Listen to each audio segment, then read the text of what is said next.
ಇನ್ನು ಎಷ್ಟೋ ಜನ ನೆಟ್ವರ್ಕ್ ಮಾರ್ಕೆಟಿಂಗು ಒಂಥರ ಅವ್ರು ಯಾಕೆ ಮಾಡ್ತಿದ್ದೀನಿ ಅನ್ನೋದು ಗೊತ್ತಿಲ್ಲ, ಅವ್ರಿಗೆ ಹೇಗ್ ಮಾಡ್ಬೇಕು ಅನ್ನೋದು ಗೊತ್ತಿಲ್ಲ. ಲೀಡರ್ಸಿನ ಮೋಟಿವೇಶನ್ ಹಾಗೂ ಯಾರೋ ಒಬ್ರು ಕಂಪ್ನಿಯಲ್ಲಿ ದುಡ್ದಿದ್ದನ್ನ ನೋಡಿ ನಾನು ಆ ರೀತಿ ಆಗ್ತೀನೇನೋ, ನನಗೂ ಆ ರೀತಿ ದುಡ್ಡು ಬರುತ್ತೇನೋ. ನೋಡಿ, ನಾನು ವಾಸ್ತವನ ಮಾತಾಡ್ತೀನಿ, ನಡೆದಿರೋದು ವಿಚಾರ ಹೇಳ್ತೀನಿ. ನನಗೆ ಮೋಟಿವೇಶನ್ ಮಾಡಕ್ ಬರಲ್ಲ, ನಾನು ಮೋಟಿವೇಶನಲ್ ಸ್ಪೀಕರ್ ಅಲ್ಲ. ಆಮೇಲೆ ನನಗೆ ಸುಳ್ಳು ತಾರ ತಿಗಡಿ ಹೇಳಿ ಪಂಪ್ ಹೊಡೆಯೋದು ಅದು ನನಗೆ ದೇವರೇ ಗೊತ್ತಿಲ್ಲ. ನಡೀತಿರೋದು ಹೇಳ್ತೀನಿ, ಯಾಕಂದ್ರೆ ಹೋಗಿರೋ ಟೈಮ್ ಮತ್ತೆ ಸಿಗಲ್ಲ.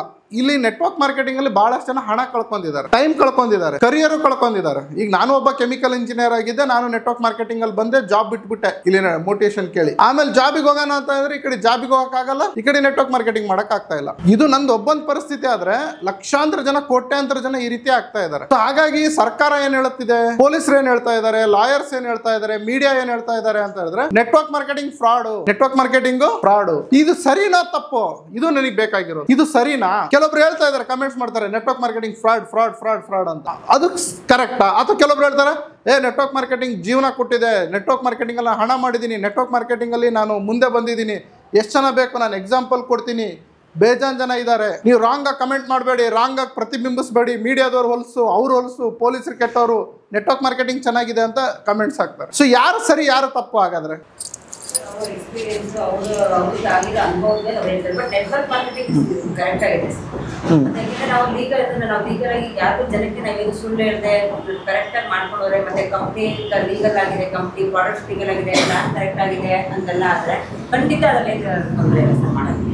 ಬಟ್ ಏನಾಗ್ತಾ ಇದೆ ಅಂದ್ರೆ ಲೀಡರ್ಸ್ಗಳು ಮಿಸ್ಗೈಡ್ ಮಾಡ್ತಾರೆ ಅವ್ರಿಗೆ, ಮತ್ತೆ ಪ್ರಾಡಕ್ಟ್ ಕ್ವಾಲಿಟಿ ಕಮ್ಮಿ ಮಾಡ್ಬಿಡ್ತಾರೆ, ಫಸ್ಟ್ ಇದ್ದಿದ್ದು ಕ್ವಾಲಿಟಿ ಆಮೇಲೆ ಕೊಡೋದಿಲ್ಲ, ಪ್ಲಾನ್ಗಳು ಚೇಂಜ್ ಮಾಡ್ತಾರೆ. ಈ ತರ ಆದಾಗ ಏನಾಗುತ್ತೆ ಅಂತಂದ್ರೆ ಸಮಾಜದಲ್ಲಿ ಒಂದು ನಂಬ್ಕೊಂಡು ಬಂದಿರ್ತಾರೆ ಅವ್ರನ್ನ ಮಾಡ್ಬೇಕು ಅಂತ, ಅವಾಗ ಅವ್ರಿಗೆ ಈ ತರ ಮೋಸ ಆದಾಗ ಏನ್ ಅನ್ಕೊಳ್ತಾರೆ ಅವರು, ನೆಟ್ವರ್ಕ್ ಮಾರ್ಕೆಟಿಂಗ್ ಸರಿಗಿಲ್ಲ ಅಂತ ಅದು ಒಬ್ರಿಗೋತಾರೆ. ಒಬ್ರು ಬಾಯಿಂದ ಹೋದ್ರೆ ಬಾಯಿ ಎಷ್ಟು ಬೇಗ ಒಳ್ಳೇದು ಸ್ಪ್ರೆಡ್ ಆಗುತ್ತೆ, ಕೆಟ್ಟದಂತ ಇನ್ನೂ ಬೇಗ ಸ್ಪ್ರೆಡ್ ಆಗುತ್ತೆ. ಸೊ ಈ ತರ ಆಗ್ತಾ ಇದೆ ಸರ್, ಅದು ಪ್ರಾಬ್ಲಮ್ ಆಗ್ತಾ ಇದೆ. Very good, super madam. So ನೀವೇನು ಅನ್ಕೊಂಡಿದ್ರೆ ಟ್ರೈನಿಂಗ್ ಇರುತ್ತೆ ಅಂತ ಅನ್ಕೊಂಡಿದ್ರಲ್ಲ, ಸ್ವಲ್ಪ ಏನೋ ಮೋಟಿವೇಶನ್ ಮಾಡಿ ಕಳಿಸ್ತಾರೆ. ಸೊ ನಾನು ಆ ಥರ ಮಾಡೋದು ಇಲ್ಲ, ನನಗದು ಇಷ್ಟನೂ ಇಲ್ಲ. ಯಾಕೆ ಅಂತಂದು ಹೇಳಿದ್ರೆ ನಾವು ಸ್ವಲ್ಪ ವಾಸ್ತವದಲ್ಲಿ ಬದುಕೋದನ್ನು ಕಲಿಬೇಕಾಗಿರುತ್ತೆ. ವಾಸ್ತವನೇ ಬೇರೆ, ಜೀವನ ಸಮಾಜನೇ ಬೇರೆ, ಎಲ್ಲ ಬೇರೆ ಬೇರೆ ಇದೆ. ಸೊ ಭಾಳಷ್ಟು ಜನ ಒಂದು ಭ್ರಮೆಯಲ್ಲಿ ಬದುಕ್ತಾ ಇದ್ದಾರೆ, ನಾನು ನೆಟ್ವರ್ಕ್ ಮಾರ್ಕೆಟಿಂಗ್ ಮಾಡ್ತಾ ಇದ್ದೇನೆ, ನನ್ನ ಕರಿಯರ್ ಚೆನ್ನಾಗಿದೆ ಅಂತ.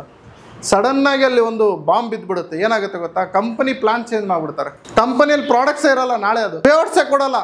ದೊಡ್ಡ ದೊಡ್ಡ ಲೀಡರ್ಸ್ ಇದ್ದಾರೆ, ಅವ್ರು ಎಷ್ಟು ಕಷ್ಟಪಡ್ತಿದ್ದಾರೆ, ಅವ್ರಿಗೆ ಪೇಔಟ್ಸ್ ಸಿಗ್ತಾ ಇಲ್ಲ. ಇವತ್ತು ನನಗೆ ಫೋನ್ ಮಾಡ್ತಾರೆ, ಶರತ್ ಸರ್ ನನಗೆ ಪೇಔಟ್ಸ್ ಬರ್ತಾ ಇಲ್ಲ, ನಾನು 5 ಕೋಟಿ ಬಿಸ್ನೆಸ್ ಕೊಟ್ಟಿದ್ದೀನಿ, 70 ಕೋಟಿ ಬಿಸ್ನೆಸ್ ಕೊಟ್ಟಿದ್ದೀನಿ, 700 ಕೋಟಿ ಬಿಸ್ನೆಸ್ ಕೊಟ್ಟಿದ್ದೀನಿ, ನಾನು ಟಾಪ್ ಅಚೀವರು, ನಾನು ಟಾಪ್ ಐಡಿ, ನನಗೆ ಇನ್ಕಮ್ ಬರ್ತಾ ಇಲ್ಲ. ಕಂಪನಿ MD ಫೋನ್ ಮಾಡಿದ್ರೆ ನೀವು ಬಿಟ್ಟು ಹೋಗ್ಬೇಕಾದ್ರೆ ಬೇರೆ ಕಂಪ್ನಿಗೆ ಹೋಗು ಅಂತ ಹೇಳ್ತಾ ಇದ್ದಾರೆ. ಏನ್ ಮಾಡ್ಲಿ ನಾನು ಅಂತ, ಏನ್ ಮಾಡೋಣ ಅಂತವ್ರಿಗೆಲ್ಲ ಹಾಗೆ ಬಿಟ್ಬಿಡೋಣ. ಇನ್ನು ಎಷ್ಟೋ ಹೆಣ್ಣು ಮಕ್ಕಳದ್ದು ದುಡ್ಡು ತಗೊಂಡೋಗಿದ್ದಾರೆ, ಮೋಸ ಮಾಡಿದ್ದಾರೆ. ಸರ್ ನೀವು ಇಬ್ರಿಗೆ ಸೇರಿಸ್ಬಿಟ್ರೆ ದುಡ್ಡು ಬರುತ್ತೆ, ನಿಮಗೆ ದುಡ್ಡು ಬರ್ತಾ ಇರುತ್ತೆ, ಹಾಕು ಅಂತ. ಆ ಹೆಣ್ಮಗಳು ತಾಳಿ ಆಡ ಇಟ್ಟಿರ್ತಾಳೆ, ದುಡ್ಡು ಇಟ್ಟಿರ್ತಾಳೆ, ಅದನ್ನೆಲ್ಲ ತೊಗೊಂಡೋಗ್ಬಿಡ್ತಾರೆ. ಸೊ ಹಾಗಾಗಿಬಿಟ್ಟು ಪೊಲೀಸರವರಿಗೆ, ಮೀಡಿಯಾದವರಿಗೆ, ಲಾಯರ್ ಅವರಿಗೆ, ನೆಟ್ವರ್ಕರ್ ಅಂತಂದು ಹೇಳಿದ್ರೆ ಇವರು ಕಳ್ಳರು, ಇವರು ಟೋಪಿ ಹಾಕೋರು, ಇವರು ಮೋಸ ಮಾಡೋರು ಅನ್ನೋ ಥರ ಜನ ಮಾತಾಡ್ತಿದ್ದಾರೆ. ಕಂಪ್ಲೇಂಟ್ ಯಾಕೆ ತೊಗೊಳೋದಿಲ್ಲ ಅಂದರೆ ದೇ ಆರ್ ರೈಟ್. ಅವ್ರೇನು ಹೇಳ್ತಾರೆ ಅಂತಂದು ಹೇಳಿದ್ರೆ, ರೀ ನಿಮ್ಮ ಬುದ್ಧಿ ಎಲ್ಲಿಟ್ಟಿದ್ರಿ, ನಿಮಗೆ ದುಡ್ಡು ಡಬಲ್ ಹೇಗ್ರಿ ಆಗುತ್ತೆ, ಹೌದಲ್ವಾ? ಈಗ ಮೊನ್ನೆ ನೋಡಿ ಎಲ್ಲ ಬಡವ್ರು ಹೋಗ್ಬಿಟ್ಟು ಕಂಪ್ಲೇಂಟ್ ಕೊಡೋದಕ್ಕೆ ಹೋದ್ರು ಪೊಲೀಸ್ ಸ್ಟೇಷನ್ಗೆ. ನಾನು ಹೆಸರು ತೊಗೊಳಕ್ಕಾಗಲ್ಲ. ಆ ಪೊಲೀಸ್ ಸ್ಟೇಷನಲ್ಲಿ ಕೇಳಿದ್ರು ಎಷ್ಟೆಷ್ಟು ಲಕ್ಷ ಹಾಕಿದ್ದೀರಾ ಅಂತ. 1 ಲಕ್ಷ, 5 ಲಕ್ಷ, 6 ಲಕ್ಷ ಅಂತ ಅಂದರು. ಸೊ ಪೊಲೀಸರು ಒಂದು ಪ್ರಶ್ನೆ ಕೇಳಿದ್ರು, ನಿಮ್ದೆಲ್ಲ BPL ಕಾರ್ಡ್ ಇದೆ, 5 ಲಕ್ಷ ಎಲ್ಲಿಂದ ತಂದ್ರಿ ಅಂತ. ಎಲ್ಲರೂ ಎದ್ದೋದ್ರು. ನಿಮ್ದು ಆಯ್ತು 5 ಲಕ್ಷನ ತರ್ಸೋಣ, BPL ಕಾರ್ಡಿಗೆ 5 ಲಕ್ಷ ಎಲ್ಲಿಂದ ಬಂತು ಅಂದ. ಹೌದು ಬಿಡಿ ಸರ್ ಅಂತ. ಸೊ ಜನಕ್ಕೇನಂದ್ರೆ ಕೆಲಸ ಮಾಡೋದೇ ದುಡ್ಡು ಬರುತ್ತೆ, ಓಕೆ, ಸೊ ಬಿಟ್ಟು ದುಡ್ಡು ಬರುತ್ತೆ. ಇದು ಸಾಧ್ಯನಾ? ಇದು ಗೊತ್ತಿಲ್ಲದೆ ಭಾಳಷ್ಟು ಜನ ಹಣ ಹಾಕಿದ್ದಾರೆ. ಅದಕ್ಕೆ ಪೊಲೀಸರು, ಮೀಡಿಯಾದವ್ರು ಎದಕ್ಕೆ ಬೈತಿದ್ದಾರೆ ಅಂದರೆ, ನಿಮ್ಮ ಬುದ್ಧಿ ಎಲ್ಲಿಟ್ಟಿದ್ದೀರಾ, ಹೇಗ್ರಿ ನಿಮಗೆ ದುಡ್ಡು ಕೊಡೋಕ್ಕೆ ಸಾಧ್ಯ? ಇದು ಹೇಗೆ ಕೊಡ್ತಾರೆ ಅವರು ತಿಂಗಳ? ನಾವಿಷ್ಟು ಕಷ್ಟಪಟ್ಟರೆ ನಮಗೆ ಸಂಬಳ ಕೊಡೋಕ್ಕಾಗ್ತಾ ಇಲ್ಲ ಸರ್ಕಾರದ ಕೈಲೇ, ನೀವು ಹೆಂಗ್ರಿ ಕರೋಡಪತಿ ಆಗ್ತೀರಾ? ನಿಮಗೆ ಎಲ್ಲಿಂದ ದುಡ್ಡು ಬರುತ್ತೆ? ನಿಮಗೆ ಅಷ್ಟು ಕಾಮನ್ ಸೆನ್ಸ್ ಇಲ್ವಾ? ದುಡ್ಡು ಎಲ್ಲಿಂದ ಕೊಡ್ತಾರೆ ನಿಮಗೆ ಅನ್ನೋದು ಪ್ರಶ್ನೆ ಮೀಡಿಯಾದವ್ರಿಗೆ. They are correct. ಸೊ ಮೀಡಿಯಾದವ್ರು ಕರೆಕ್ಟ್ ಇದ್ದಾರೆ, ಪೊಲೀಸರು ಕರೆಕ್ಟ್ ಇದ್ದಾರೆ, ಹೌದಲ್ವ? ಲಾಯರ್ಗಳು ಕರೆಕ್ಟ್ ಆಗಿದ್ದಾರೆ. ಸೊ ಕರೆಕ್ಟಾಗಿ ಇಲ್ಲದ್ದು ಎಲ್ಲಿ ಅಂತಂದು ಹೇಳಿದ್ರೆ, ನಮ್ಮ ಮನಸ್ಥಿತಿ ಹೆಂಗಿದೆ ಅಂತಂದು ಹೇಳಿದ್ರೆ ನಮಗೆ ಕಲಿಯೋಕೆ ಇಷ್ಟ ಇಲ್ಲ. ಅವ್ರಿಗೇನು ಗೊತ್ತು ಅಂದರೆ, ನನ್ನ ಕಂಪನಿ, ನನ್ನ ಪ್ರಾಡಕ್ಟು, ನನ್ನ MD, DJ ಹಾಕು, ಡ್ಯಾನ್ಸ್ ಮಾಡೋಣ, ಕುಣಿಯೋಣ, ತಿನ್ನೋಣ, ಮಜಾ ಹೊಡೆಯೋಣ, ನಾಳೆ ನೋಡೋಣ. ಕಂಪ್ನಿ ಇದ್ರೆ ದುಡ್ಡು ಬರಲಿ, ಕಂಪ್ನಿ ಇಲ್ಲ ಅಂದರೆ ಹೋಗಲಿ, ನಮಗೇನಂತ ನಾವು ಇನ್ನೊಂದು ಕಂಪ್ನಿಗೆ ಹೋಗ್ಬಿಡೋಣ. ಸೊ ಈ ರೀತಿ ಮಾಡ್ಕೊಂಡ್ಬಿಟ್ಟು ಅವ್ರ ಭವಿಷ್ಯದ ಜೊತೆಗೆ ಅವ್ರು ಆಟ ಆಡ್ತಾ ಇದ್ದಾರೆ, ಜೊತೆಗೆ ಡೈರೆಕ್ಟ್ ಸೆಲ್ಲಿಂಗ್ ಇಂಡಸ್ಟ್ರಿ ಜೊತೆಗೂ ಆಟ ಆಡ್ತಾ ಇದ್ದಾರೆ. ಜೊತೆಗೆ ಅವ್ರ ಲೈಫ್ ಜೊತೆಗೂ ಆಟ ಆಡ್ತಾ ಇದ್ದಾರೆ. ಅವ್ರ ಲೈಫ್ ಜೊತೆಗೆ ಡೈರೆಕ್ಟ್ ಸೆಲ್ಲಿಂಗ್ ಇಂಡಸ್ಟ್ರಿ ಜೊತೆಗೆ ಆಟ ಆಡ್ಬಿಟ್ಟು ಆಮೇಲೆ ಏನು ಹೇಳ್ತಾರೆ ಅಂತ ಹೇಳಿದ್ರೆ, ಡೈರೆಕ್ಟ್ ಸೆಲ್ಲಿಂಗ್ ಸರಿ ಇಲ್ಲ, ನನ್ನ MD ಸರಿ ಇಲ್ಲ, ನನ್ನ ಅಪ್ಲೈನ್ ಸರಿ ಇಲ್ಲ, ನನ್ನ ಕಂಪನಿ ಸರಿ ಇಲ್ಲ. ಇವತ್ತು ಎಷ್ಟೋ ಜನ ಇದ್ದಾರೆ, ಅವರಿಗೆ ಅವ್ರ ಲೀಡರ್ಸ್ಗಳು ಪ್ಲಾನ್ಗಳನ್ನು ತೋರಿಸಿಲ್ಲ, ಪ್ಲಾನ್ ಹೇಳಿಲ್ಲ. ಇದಕ್ಕೆ ಹೇಳೋರು ಕೇಳೋರು ಇಲ್ಲ, ಇದಕ್ಕೆ ಒಂದು ಸಂಘಟನೆ ಅಂತ ಇಲ್ಲ, ಇದಕ್ಕೆ ಒಂದು ಎಜುಕೇಷನ್ ಅಂತ ಇಲ್ಲ, ಇದಕ್ಕೆ ತಿಳ್ಕೊಳ್ಳೋ ಅಂತ ಎಜುಕೇಟೆಡ್ ಪರ್ಸನ್ಸ್ ಇಲ್ಲ. ಈಗ ನೋಡಿ, ನಾನು ಎಲ್ಲ ನಡೀತಿತ್ತು, ನಾನು ಬುಕ್ಸ್ ಬರೆದಿದ್ದೆ, ನಾನು ಆರಾಮಾಗಿದ್ದೆ, ನನಗೆ ದುಡ್ಡು ಬರ್ತಾ ಇತ್ತು, ಎಲ್ಲ ಇತ್ತು. 2022ಕ್ಕೆ ಶಿವಲಿನಿ ಯೂನಿವರ್ಸಿಟಿ ಅವರು ಅನೌನ್ಸ್ ಮಾಡಿದರು, ನಾವು direct selling PG diploma course ಮಾಡ್ತೀವಿ ಅಂತ. ಹಿಮಾಚಲ ಪ್ರದೇಶಲ್ಲಿ ಫಸ್ಟ್ ಅಡ್ಮಿಷನ್ ನಂದಾಯಿತು. ಓಕೆ, ಸೊ ಫಸ್ಟ್ ಅಡ್ಮಿಷನ್ ನಂದಾಯಿತು. 21ನಲ್ಲಿ ನನಗೆ ಕರೋನಾ ಬಂತು, ನಾನು ಡ್ರಾಪ್ ಔಟ್ ಮಾಡಿದೆ. ಸೆಕೆಂಡ್ ಬ್ಯಾಚಿಗೆ ನಾನು ಮತ್ತೆ ಹೋಗಿ ಜಾಯ್ನ್ ಆದೆ. ಅಲ್ಲಿ 8 ಜನ ಜಾಯ್ನ್ ಆಗಿದ್ದಾರೆ. ಎಷ್ಟು ಜನ? Only 8 people. ಭಾರತದಲ್ಲಿ ಡೈರೆಕ್ಟ್ ಸೆಲ್ಲಿಂಗ್ ಎಷ್ಟು ಮಾಡ್ತಾ ಇದ್ದಾರೆ ಗೊತ್ತಾ? 12 ಕೋಟಿ. 12 ಕೋಟಿ ಜನಸಂಖ್ಯೆಯಲ್ಲಿ 12 ಕೋಟಿ ಜನ ಡೈರೆಕ್ಟ್ ಸೆಲ್ಲಿಂಗಲ್ಲಿ ಇನ್ವಾಲ್ವ್ ಆಗಿದ್ದಾರೆ. ಈ 12 ಕೋಟಿಯಲ್ಲಿ ಎಷ್ಟು ಜನ ಎಜುಕೇಷನ್ ತೊಗೊಳೋದಕ್ಕೆ ಮುಂದೆ ಬಂದಿದ್ದಾರೆ? 8 ಜನ. ಆ 8 ಜನದಲ್ಲಿ ಸೌತ್ ಇಂಡಿಯಾಲಿಂದ ನಾನೊಬ್ಬನು ಹೋಗಿದ್ದೆ, ಯಾರು ಇರಲಿಲ್ಲ. ಸೌತ್ ಇಂಡಿಯಾದಲ್ಲಿ ಯಾರು ಇಲ್ಲ, 8 ಜನ. ನಮ್ಮ ಸ್ಟೇಟ್ ಎಷ್ಟಿದ್ದಾವೆ ಅಂದರೆ, ಇಲ್ಲಿ ಎಲ್ಲರಿಗೂ ದುಡ್ಡು ಬೇಕು, ಬಿಟ್ಟು ಡೌನ್ಲೈನ್ಸ್ಗಳು ಅವ್ರು ಹೇಳ್ದಂಗೆ ಕೇಳಬೇಕು. ದಬ್ಬಾಳಿಕೆ, ಸುಳ್ಳು, ತಾರಾ ತೆಗಡಿ, ಆಮೇಲೆ ಓಡೋಗ್ಬಿಡೋದು. ಆಮೇಲೆ ಕರಿಯರ್ ಹಾಳಾಗಿದ್ಮೇಲೆ ಯೋಚನೆ ಮಾಡ್ತಾರೆ, ಅಯ್ಯೋ ನನ್ನ ಜೀವನ ಹಾಳಾಗ್ಬಿಡ್ತು, ನಾನು ನೆಟ್ವರ್ಕ್ ಮಾರ್ಕೆಟಿಂಗ್ ಮಾಡಬಾರ್ದಾಗಿತ್ತು, ಇದೊಂದೆಲ್ಲ ಸುಳ್ಳು ಹೇಳೋರಿದ್ದು, ಈ ಇಂಡಸ್ಟ್ರಿ ಸರಿ ಇಲ್ಲ, ಹಾಗೆ ಹೀಗೆ ಅಂತ. ಸೊ ಇದೆಲ್ಲ ಹೋಗ್ಲಾಡಿಸ್ಬೇಕು ಸ್ನೇಹಿತರೆ.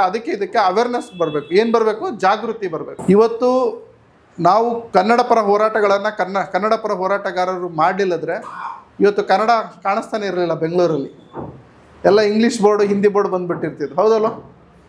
ಸೊ ಇವತ್ತು ಸ್ವಾತಂತ್ರ್ಯ ಹೋರಾಟಗಾರರು ಸ್ವಾತಂತ್ರ್ಯಕ್ಕೋಸ್ಕರ ಹೋರಾಟ ಮಾಡಲಿಲ್ಲದ್ರೆ ಇವತ್ತು ನಮಗೆ ಸ್ವಾತಂತ್ರ್ಯ ಇನ್ನೂ ಸಿಗ್ತಾ ಇರಲಿಲ್ಲ. I am right or wrong? ಹಾಗೆ ಇವತ್ತು ಈ 10 ಜನ ಸೇರಿಬಿಟ್ಟು, ನಾವು 10 ಜನ ಇದ್ದೀವಿ. ಓಕೆ, ನಾನು ಹೇಳಿದೆ ಅದಕ್ಕೆ ಯಾರೂ ಬೇಡ, ನನಗೆ ಒಂದು 5-6 ಜನ ಬಂದರೆ ಸಾಕು ಅಂತ, ಭಾಳ ಜನ ಅವಶ್ಯಕತೆ ಇಲ್ಲ ಅಂತ. ಸೊ ಈ 10 ಜನ ಸೇರಿಬಿಟ್ಟು ನಾವೆಲ್ಲರೂ ಡೈರೆಕ್ಟ್ ಸೆಲ್ಲಿಂಗ್ ಇಂಡಸ್ಟ್ರಿಗೆ ಏನಾದರೂ ಮಾಡೋದು ಪ್ರಯತ್ನ ಮಾಡಿದರೆ, ಅಂದರೆ ಫುಲ್ಲು 90% ಕಂಪ್ನಿಗೋಸ್ಕರ ಕೆಲಸ ಮಾಡೋಣ, ಪ್ರಾಡಕ್ಟಿಗೋಸ್ಕರ ಕೆಲಸ ಮಾಡಿ, ನಿಮ್ಮ ಕಂಪ್ನಿಯಲ್ಲಿ ಕೆಲಸ ಮಾಡಿ, ನಿಮ್ಮ ಪ್ರಾಡಕ್ಟಿಗೋಸ್ಕರ ಕೆಲಸ ಮಾಡಿ. 99% ಅದಕ್ಕೋಸ್ಕರನೇ ಮಾಡಿ. ಬಟ್ 1% ಯಾರಿಗೋಸ್ಕರ? ಇಂಡಸ್ಟ್ರಿಗೋಸ್ಕರ. ಸೊ ಡೈರೆಕ್ಟ್ ಸೆಲ್ಲಿಂಗ್ ಇಂಡಸ್ಟ್ರಿ ಅನ್ನೋದು ಗೊತ್ತಿಲ್ಲ ಭಾಳ ಜನಕ್ಕೆ ಕೇಳ್ತಾರೆ, ಸರ್ ನೀವು ಯಾವ ಕಂಪ್ನಿ ಟ್ರೈನರು ಅಂತ ಕೇಳ್ತಾರೆ ನನಗೆ. ನಾನು ಹೇಳ್ತೀನಿ, ಸರ್ ನಾನು ಕಂಪ್ನಿ ಟ್ರೈನರ್ ಅಲ್ಲ, ನಾನು ಇಂಡಸ್ಟ್ರಿ ಟ್ರೈನರು ಅಂತ. ಅದು ಯಾವಾಗ ಶುರು ಆಗಿತ್ತು ಸರ್ ಕಂಪ್ನಿ ಅಂತಾರೆ. ಅವ್ರಿಗೆ ಇಂಡಸ್ಟ್ರಿ ಅಂದ್ರೇ ಗೊತ್ತಿಲ್ಲ ಪಾಪ. ಸರ್ ಆ ಕಂಪ್ನಿ ಚೆನ್ನಾಗೈತೆ, ಹಂಗಂದ್ರೆ ಅಲ್ಲಿ ಐಡಿಯಾ ಹಾಕ್ಲಾ ಅಂತಾರೆ. ಐಡಿಯಾ ಹಾಕೋದಲ್ಲಪ್ಪ. ಓಕೆ, ಅಲ್ಲಿ ಐಡಿಯಾ ಹಾಕೋದಲ್ಲ, ಅದು ಕಂಪನಿ ಅಲ್ಲ, ಅದು ಇಂಡಸ್ಟ್ರಿ ಅಂದರೆ ಹಲವಾರು ಕಂಪನಿಗಳು ಸೇರಿ ಒಂದು ಇಂಡಸ್ಟ್ರಿ ಆಗಿರುತ್ತೆ.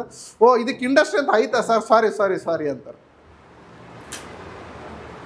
ಅಂಥವ್ರು ಇಲ್ಲಿ ಅದೇ ಪ್ರಾಬ್ಲಮ್ ಆಗ್ತಿರೋದು ನೋಡಿ. ಇವತ್ತು ವಾಚ್ಮ್ಯಾನ್ ಆಗೋದಕ್ಕೆ ಒಂದು ಕ್ವಾಲಿಫಿಕೇಶನ್ ಇದೆನಾ? ವಾಚ್ಮ್ಯಾನ್ ನಿಮಗೆ ಸುಮ್ಮನೆ ಮಾಡ್ಕೊತಾರ? ಕ್ಲರ್ಕು, P1 ಎಲ್ಲದಕ್ಕೂ ಒಂದು ಕ್ವಾಲಿಫಿಕೇಶನ್ ಅಂತ ಇದೆನಾ? ಸೊ ಡೈರೆಕ್ಟ್ ಸೆಲ್ಲಿಂಗ್ ಇನ್ ಪ್ರಾಬ್ಲಮ್ ಏನು ಅಂತ ಹೇಳಿದ್ರೆ, ದೇರ್ ಇಸ್ ನೋ ಕ್ವಾಲಿಫಿಕೇಶನ್. ನಾವು ದೊಡ್ಡದಾಗಿ ಬೋರ್ಡ್ ಹಾಕೊಂತೀವಿ, ಇಲ್ಲಿ ವಿದ್ಯಾಭ್ಯಾಸನ ಅವಶ್ಯಕತೆ ಇಲ್ಲ, ಹೌದಲ್ಲ? ಇಲ್ಲಿ ಎಲ್ಲರಿಗೂ ಅವಕಾಶ ಅಂತ. ಅದೇ ನಮಗೆ ಮುಳ್ಳಾಗಿರೋದು ಇವತ್ತು.